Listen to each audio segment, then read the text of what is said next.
High school sports, we've got it covered. Overtime starts now. Hello everyone, welcome to Overtime. I'm Scott Leber. And I'm Regan Holgate. It's been another incredible week of high school basketball in the state line with so many big games and so many record-setting achievements. Yeah, I can't remember a season like this that has been so packed with so many big storylines. And the Byron Lady Tigers, they've been a big part of that. They clinched the Big Northern Championship this week. I'll sit down in a few minutes with head coach Eric Yearley. And I'll spotlight Boylan's Aaliyah Sparza. We'll show how she's grown from a little girl who was a bit awkward on the court into a Division I college player. Let's get started, though, with those highlights from tonight. The Hononegah Lady Indians had a very big hurdle to clear if they wanted to keep alive their hopes for a third straight undefeated season in Nick 10 girls play. They had to get by the Boylan Lady Titans at Boylan. A win would clinch at least a tie for the conference championship for Hononegah. So let's head to Boylan for the Gillies Heating and Air Conditioning Game of the Week. We'll pick things up in the second quarter. Jordan Johnson shows off her range. That's 3. The Titans will feed Lilia Sparza down low. Can't leave her wide open, folks. That's just too easy. Olivia Robinson doesn't have anyone else open, so she slings it herself for another Hano triple. Then Allison Nedfeld drops one in. And let's go back to Robinson because she does it again. 3 more for the Indians. Esparza will add 2 just before the half with this jump shot. Hononegah led 23-17 at the break. Jordan Dimke tries to go to the rim, but Esparza with a massive block. She was pretty fired up after that one, and so were the fans. Gianna Marinero goes up with the shot, and it's no good, but Esparza, of course, is there to clean it up. She had 14 tonight. Then to end the third, Jordan Johnson from way downtown nails it at the buzzer. Banks that one in. Boylan still very much in this one, though. Patalber takes the deep shot, and it'll pay off. She knocks it down to bring the Titans within 1 with 3 minutes left to play. Hononegah will find Jordan Dimke inside for 2 more, and that nearly ices this one out. Marinero goes up for the jumper on the other end to make it 36-33 Hononegah, but the Indians will finish the job at the line. Hononegah with a tough defensive effort tonight wins 39-33. That's now 53 conference wins in a row for the Purple and Gold. It's like a breath of fresh air. This was the game that we were all nervous about, so we can kind of take a little breath, but we're right back at it next week. It means a lot. I mean, conference-wise, they're our biggest challengers, so winning against them is a big deal for us. There was another good matchup at Auburn. The Lady Knights hosted Belvedere. Auburn's Olivia Brown comes up with a steal here. She's going to take it the other way, makes a move into the paint, and goes up with the sidestep jumper.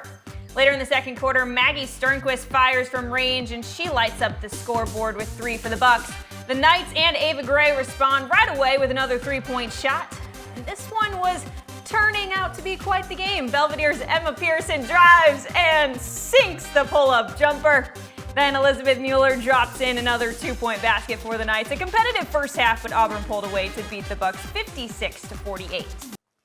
The Byron boys basketball team began a rugged stretch of games last week. They faced Pecatonica, Lutheran, and Dixon all in a row, and the Tigers won all 3 of those games to remain undefeated. Well, tonight they faced another outstanding team, the Rockford Christian Royal Lions, at a packed Rockford Christian house. We'll pick it up in the third quarter. Christian Cummings launches over 2 Tigers in the corner and hits. Elijah Doherty for 3. That's good. He scored 20 points. Jaden Williams with still another 3. And folks, the Royal Lions led by 9 after the third quarter. Kaysen Newton is going to nail a much-needed 3 for Byron. But JT Samuels will get those points right back for the Royal Lions. He was big in this game. He scored 21 points. Byron on the inbound now. Caden Considine has himself an and 1. But the Royal Lions would not let their foot off the gas. Samuels drives and scores, and the Royal Lions were up by 12. Ryan Tucker, though, almost shot the Tigers back into this thing. He hits one long ball, and then he's going to hit another one. But Rockford Christian handed Byron its first loss of the season. Final score 77-71. Man, it means a lot, man. You know, the crowd, the atmosphere is wild. But I mean, you know, it's this conference, you know, we're getting ready for the postseason. And what can a win like this do for you guys? Man, it brings our talent and our chemistry up even more, another level. Well, this game really meant a lot. We was coming in off an L, knowing we were supposed to win, but It happens. We come back and work. Just give us more motivation. I mean, we knocked off number 1. We showed that we could be number 1, and that's it. Our next big Northern Conference game had North Boone playing at Winnebago. It was senior night out in Bago. They even honored the Viking seniors. How nice of them. North Boone started the scoring. J.J. Ford with 2. Indians would respond right back. Brody Larson with the step-back jumper. Now let's go back the other way. It's Chris Dutch with the spin and score. And back and forth we go again, folks. Larson responds with another jumper from the paint. The Vikings, Azriel Dixon speeding down the lane, gets the layup to go, and the teeter-totter continues. Blaze Brown hits one from deep. That's 3. Miles Smith will end the seesaw, though, as he hits another from 3. Winnebago will take this one 64-47. At Lutheran, the Crusaders hosted Rock Falls. Rock Falls was coming off a win over Rockford Christian earlier this week. Marquise Haynes going to pick up the action here. He's going to drive to the hoop, count it, and 1. Mason Keller will come up with a strong drive of his own for the Crusaders. But the Rockets are an excellent team. That's Riken Howard for 3 hitting. Cooten Heald then on the drive. He will score. Lutheran next on the fast break. Vontez Dent to Haynes for the hoop. And then Dent follows up with a steal. And here it comes. Wham with the dunk. Lutheran wins this one 73-65. Also in the Big Northern Conference, Dixon defeated Genoa Kingston 58-29. So let's check out the Big Northern Conference race right now, and it's pretty crazy. Rockford Christian and Byron are both 6-1. Dixon is 5-1. Rock Falls is 5-2, and Rockford Lutheran is 4-2. We'll have tonight's Nick 10 Boys action coming up shortly. Up next, the Byron Lady Tigers have put together another outstanding season. I sit down with head coach Eric Yearley to discuss how they've done it and surprised a whole lot of people.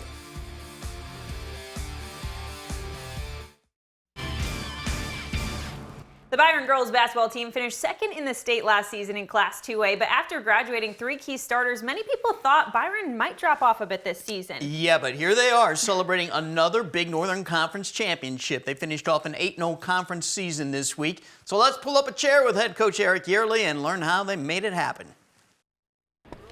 Well, Eric, I said on our airwaves a few weeks ago when we looked at the Big Northern girls standings, I'm surprised but not surprised that the Byron girls are leading. Surprised because you graduated 3 really good seniors from last year who were starters. Yet I knew you had a lot of young talent, and I know you got a great system here. So how surprised are you that your girls are on top of the conference? You know, the biggest surprise for me is our kids kind of picked up how you have to play varsity basketball. Faster than I kind of thought. We struggled at the beginning of the year. I think we started like 5-3 or something like that. But that big win over at Stillman to start the year kind of gave us some confidence and thought we could, be a really good team. But, they didn't really, these kids haven't really looked at the wins and losses. It's always been growth. And once we figured out how to play defense, like how you need to play defense in this conference, things kind of took off. You don't have any seniors on your roster, not one. Yep. You don't have any size really inside. Yeah. So what are the ingredients that allow this team to be successful? They're selfless. I talked to Carson Belskis early in the summer and said, we don't have anybody with height. We don't have a middle. I think you can be the best person to do that. And she's a kid who played the bottom of our 1-3-1 the year before, and that's usually where the shortest, fastest kid is. And then we moved her to the middle, and she accepted that role, and she's very physical. She's not tall, but she plays taller than she really is. Aubrey Fuller has been a nice addition as a freshman. She didn't play with us at all this summer, and then she kind of earned her spot and filled the spot in the wing for us. And next thing you know, you got Malia and Macy on the other 2 spots, and you got a pretty good defensive team out there. And that's what we preach. To win in our conference in postseason, you have to play defense. I've seen Macy do some wonderful things in her brief time as a freshman and now a sophomore. But what she did Monday night against Dixon, 27 points after halftime, 11 in overtime, hitting some clutch free throws like no nerves whatsoever. We know her talent, but kind of speak to her ability to handle pressure, how well she does with that. Yeah, I actually sent her a message last night after the game, and I said, I can't believe I get to coach you 2 more seasons after this season. She reminds me of Lexi DeVries, where they were just calm in these situations. They play so much basketball, at such a high level that when you get in these situations, they're able to be successful. And when you have a calm kid like Macy, it seems like everybody else just feeds off that. I knew your team played a tough schedule this year, but I was reviewing it right before I came in for this interview. You played East Moline, they're 20-5. Boylan, 22-4. Aquin, 18-5. River Ridge Scales Mound, they have 18 wins. Marion Central Catholic, 22-4. Rock Island Alleman, 24-3. Bloomington CC, 20-6. IC Catholic, they have 18 wins. You got Orangeville coming in here this weekend. It's one of those iron sharpens iron things, right? Yeah, I think it's no secret we don't mind playing anybody, but I really wanted to challenge this team. We kind of even upped our schedule from last season on the state runner-up team because I knew we were a young team, and to grow and get better, you have to go through some tough times, and we really challenged these kids. Monday night at halftime of your game here, they brought out a whole bunch of little girls from all across the court. They stretched, that many of them, from your middle school program, the Park District program. All these girls are basketball players. You're not hurting for talent here in the future, are you? No, you know, it started last year with our state run. We saw a lot of the young kids coming out and getting in the stands and cheering and just loving basketball. So they just love coming out. Their parents love coming out. We have one of the best communities really around. It's very supportive to us as coaches. It's very supportive, you know, with bringing their kids out, and they love it. It really is unique, the enthusiasm for Byron girls basketball that runs throughout that community. There's the same hype around boys basketball and the football program as well. It's no wonder Byron's teams keep winning and winning big. My spotlight story with Boylan's Lily Esparza is coming up. Make sure to stick around for that. But up next, Nick 10 boys basketball highlights.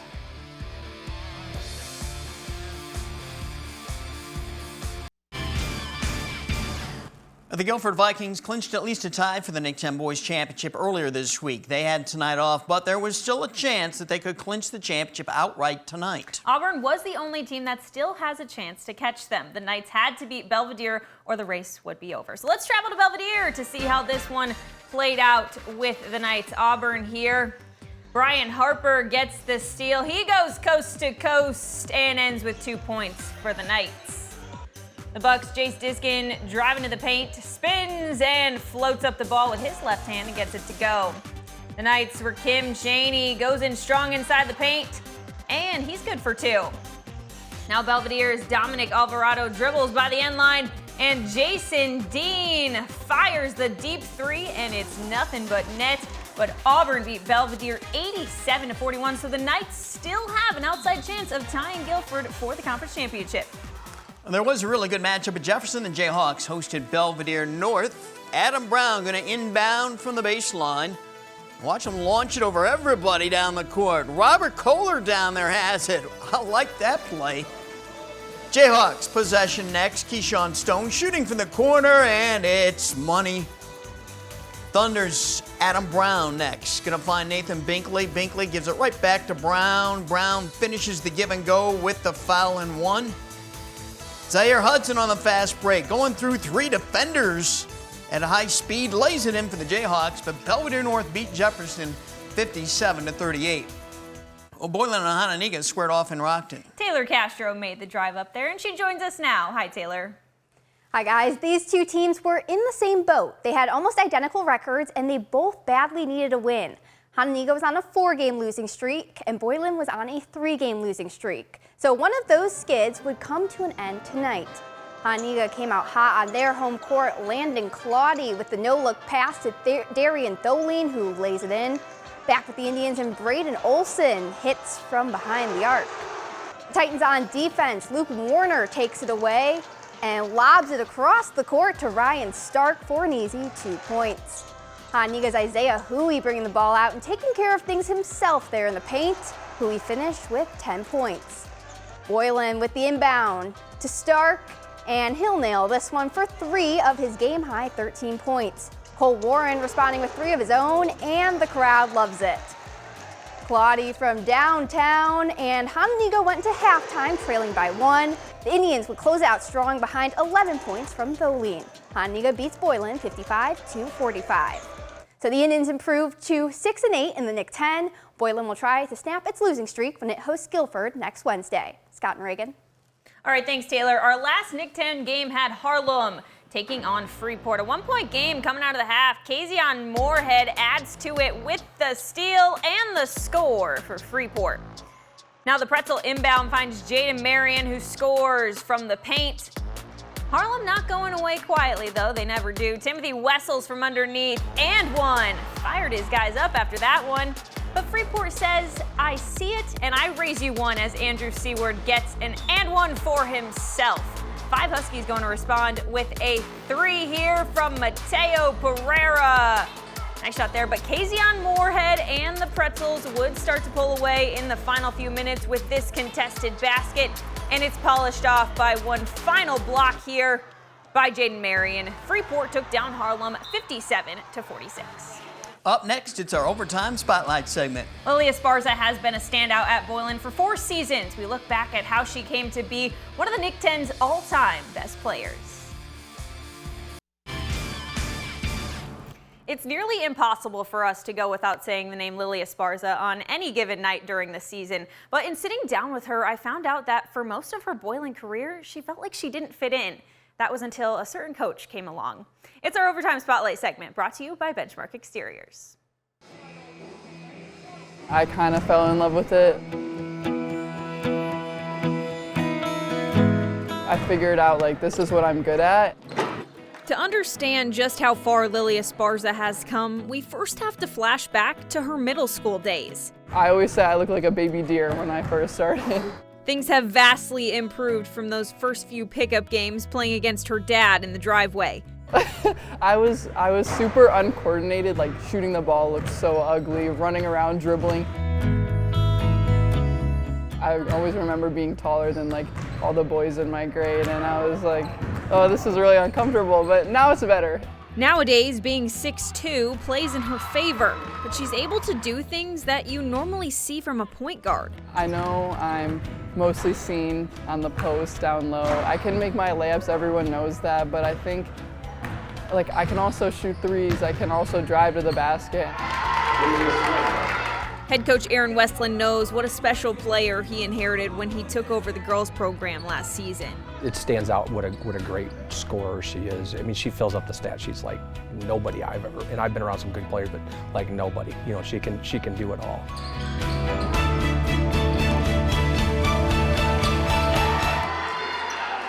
He really believed in me. He gave me so much freedom to just, I mean, he trusted me. He was like, just do whatever you want. Like, I trust you. Like, if I know whenever you get the ball, you're gonna score. A coach can either make or break a player's love for the game. And luckily, Westland was exactly the person Lily needed in her corner. Having someone else believe in you makes you believe in yourself more, and he really kind of gave me that confidence. I felt like in the past it was kind of, I wasn't being utilized to my full potential, and he saw me and everything that I could do, and he built around me. And number 32 remains at the core of this Titan system. It's fun just to sit back and see that and go, wow, she's playing at a whole nother level. If that's possible, that's what she's doing this year. Now it's like, okay, like I'm going D1, I'm being like, I have an offer to a really great school, and I want to act like it, like I want to play like it, and I hope everyone like else like realizes like, oh, like she's not just a random girl, like she's actually good. When you look back on where she was in 6th grade, the potential was always there. People would always say like in middle school, like, oh, she's going D1, and I was like, you guys are crazy, like what are you talking about? It just took a few coaches and the hard work of one very special player to unlock what everyone else could already see. Now that it happened, I thought about that exact thing. I was like, oh, like they were all right, like that's kind of crazy. Denver is getting a good one of the best to ever come through the state line. Lily Esparza won't be a name that's soon forgotten. We're not going to replace Lily. It's remembering what she did for us, which, you know, led us, you know, for 2 years. That leadership, that, you know, that's what you don't replace.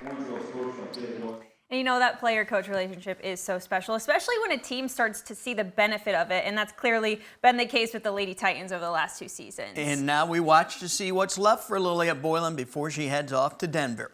We'll be right back after one final timeout. Well, Well, it's that time of the night where we bring you the best highlight captured on our cameras this week. It is the Napleton Auto Group Play of the Week. We're going to go back to Lutheran where Vontez Dent was putting on a show. The steal and the big dunkaroo right there. Let's check that out one more time in slow motion because we know Vontez's mom is watching and wants to see it again. There it is. Great job, Vontez. That's the Napleton Auto Group Play of the Week. Hey, by the way, a quick shout out here to the South Beloit Sobos who won the Northeastern Athletic Conference regular season championship tonight as they knocked off Christian Life. So, big year for the Sobos. Yeah, big year. And Ross Robertson, of course. He's doing big things. All right, folks, be sure to join us every Friday night at 11 o'clock right here on Fox 39 for Overtime. You can also find this show and highlights of individual games anytime on our website, mystateline.com. That's going to do it for this show, folks. Thanks for joining us. It's always a fun time, right, Scott? It certainly is. Good night and enjoy your weekend.